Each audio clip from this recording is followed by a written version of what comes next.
सर्दियों की दस्तक के साथ ही धर्म गुरु दलाई लामा एक बार फिर दक्षिण भारत की यात्रा पर निकले हैं। धर्मशाला में बढ़ती ठंड को देखते हुए दलाई लामा कर्नाटक के माउंटोक स्थित बौद्ध मठ के लिए रवाना हुए हैं। हर साल की तरह इस बार भी वे लगभग 1 महीने तक वहीं प्रवास करेंगे, जहां वे ध्यान लगाएंगे, अध्ययन करेंगे और अपने अनुयायियों के साथ आध्यात्मिक संवाद करेंगे।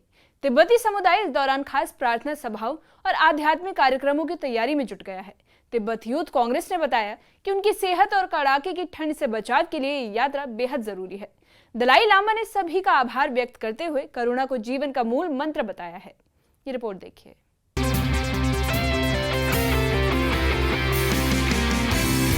धर्मशाला में तापमान लगातार गिरने के साथ ही दलाई लामा दक्षिण भारत की ओर रवाना हुए। गुरुवार सुबह वे खास विमान से दिल्ली पहुंचे, जहां अपने आधिकारिक निवास पर कुछ मुलाकातें और स्वास्थ्य संबंधी जांच करवाई। हर साल की तरह इस बार भी सर्दियों के मौसम को देखते हुए वे शांत वातावरण और अनुकूल मौसम वाले दक्षिण भारत में लगभग 1 महीने का प्रवास करेंगे। दलाई लामा का दक्षिण भारत का ये प्रवास सिर्फ तापमान बदलाव से राहत पाने के लिए नहीं, बल्कि अध्यात्म और अध्ययन से भी जुड़ा हुआ है। माउंटोक मठ तिब्बती बौद्ध परंपरा का एक प्रमुख केंद्र माना जाता है, जहाँ वे ध्यान साधना और बौद्ध ग्रंथों पर गहन अध्ययन करेंगे। इस दौरान कई शिक्षाप्रद संवाद, आध्यात्मिक कार्यक्रम और अनुयायियों के साथ खास चर्चाएं भी आयोजित की जाएंगी। मठ में उनके स्वागत के लिए तैयारियां जोर शोर से चल रही हैं।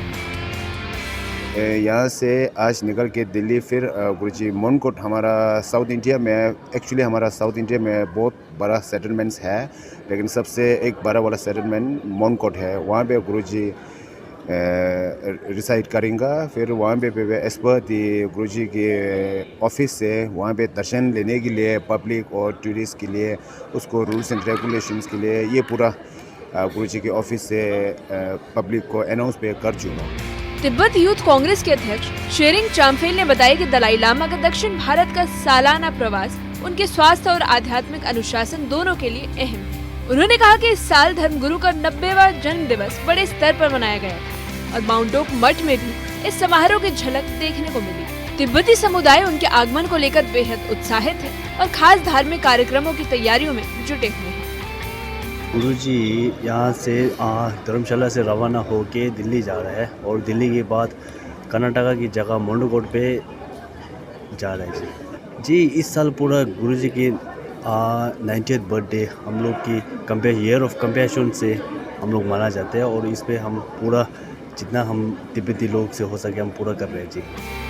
तिब्बती प्रशासनिक अधिकारी कुंगछोक ने कहा कि कड़ाके की ठंड दलाई लामा के स्वास्थ्य के लिए चुनौतीपूर्ण हो सकती है।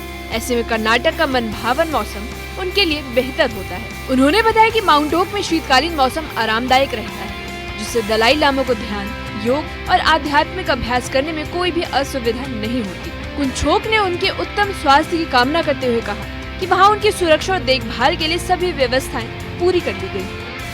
यहाँ जो विंटर में अभी धर्मशाला में सर्दी है, इसकी वजह से गुरुजी की सेहत के लिए और जो गुरुजी की उम्र के लिए जो वेदर जो है वो बहुत इम्पोर्टेंट है। और अभी जो है वहाँ जो कर्नाटका में जाके वहाँ पे मौसम बहुत अच्छा है। इसलिए दक्षिण भारत में तिब्बती समुदाय के लोग दलाई लामा के स्वागत को लेकर बेहद उत्साहित हैं। स्थानीय मठों में प्रार्थनाएं, आध्यात्मिक सभाएं और शिक्षाप्रद संगोष्ठियों की तैयारियां जारी हैं। मठ परिसर को विशेष तौर पर सजाया जा रहा है और पूरा वातावरण आध्यात्मिक उत्सव में बदल चुका है। यात्रा से पहले दलाई लामा ने भी अपने भाव व्यक्त किए। उन्होंने कहा कि दुनिया भर में जिस तरह उनके 90वें जन्मदिवस को करुणा और प्रेम के साथ मनाया गया, उससे वे भावुक हैं।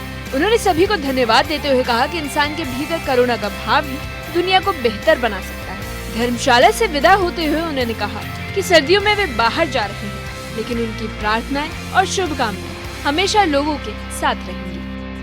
I go, Indian public really showing me genuine compassion, and we truly spiritual brother. Thank you.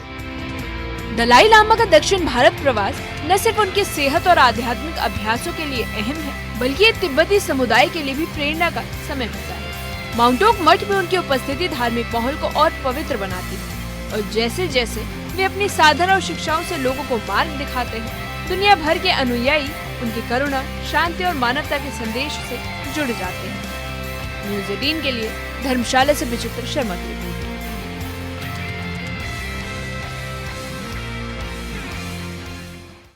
Dalai Lama का ये दक्षिण भारत प्रवास सिर्फ मौसम से राहत पाने का एक कदम नहीं, बल्कि आध्यात्मिक ऊर्जा और निरंतर सेवा भावना का प्रतीक है।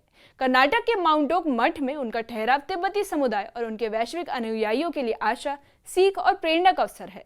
इस दौरान कई धार्मिक कार्यक्रम, ध्यान सत्र और शिक्षा चर्चाएं आयोजित की जाएंगी। प्रशासनिक अधिकारियों के अनुसार दक्षिण भारत का अनुकूल मौसम उनकी सेहत के लिए बेहतर है, जिससे वे अपनी आध्यात्मिक गतिविधियों पर और ध्यान केंद्रित कर सकेंगे।